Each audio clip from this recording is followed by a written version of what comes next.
In Diablo 2, the Blizzard versus Orb argument has been a long-standing one, well, at least since synergies and casting delays were introduced, but with patch 2.4, this changed a bit, since the delays have actually been uncoupled from each other, allowing these former adversaries to cooperate on the same builds, though with the big con of only relying on one element to do all your damage, cutting you off of some farming areas and potential progression. Though that aside, let's look at why you might choose one over the other as a standalone or even a dual elemental option. Starting with the most popular, Blizzard, we have a beast of a spell thanks to synergies that drops a bit over 6 projectiles a second, each dealing massive damage for a cold spell and raining destruction down on a large or stationary enemy pretty easily, especially since you can generally have up to 3 blizzards out at any given time due to their 4-second duration but only 1.8-second casting delay. Blizzard's main advantages are this sheer damage, its ability to be used as a trap of sorts by casting it and kiting enemies into it, much like Meteor, and whenever you have multiples of them out, you can have a pretty effective death hallway for most enemies, at least the ones that aren't cold immune.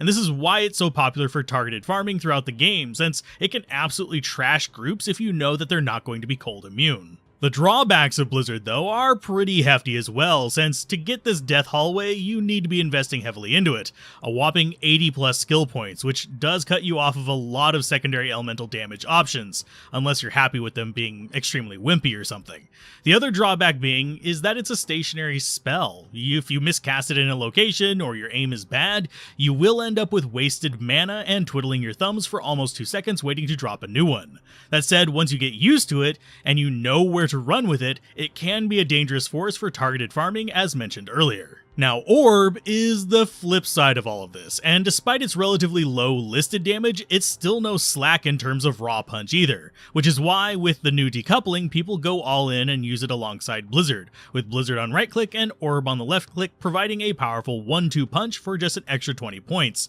Though you will find when aimed properly, Orb definitely punches above its weight, especially considering how cheap it is point-wise. This definitely falls into its advantages, since even as a standalone spell, you can get it to max damage with just a bit over 40 points, a few prerequisites, and a couple points into mastery, meaning it is among the most hybrid-friendly skills in the game. And it can even do okay damage without being fully synergized, as long as you don't expect it to be shredding players' 8 endgame enemies in a single shot. This is because, despite for most people only showing up as a few hundred damage, this damage is on a per bolt basis, and it launches 46 of those bolts on an uninterrupted cast, 30 in flight and 16 in the final flourish. By positioning this flourish on top of the target enemy, you will end up doing massive amounts of damage as all the bolts collide with them, which is especially easy against larger enemies like Act bosses. This, and the fact that Orb is a more mobile-friendly skill than Blizzard, is why you'll see Orb Sorceresses doing a lot more repositioning than you would expect to optimize damage.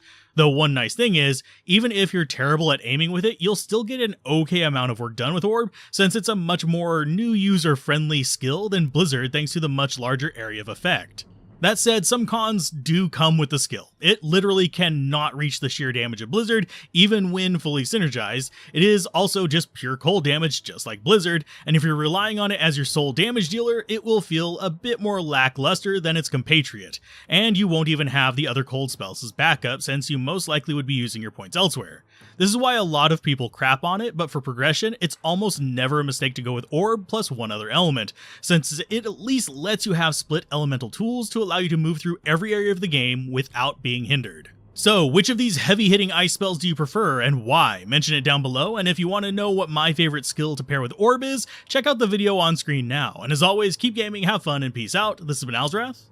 Bye.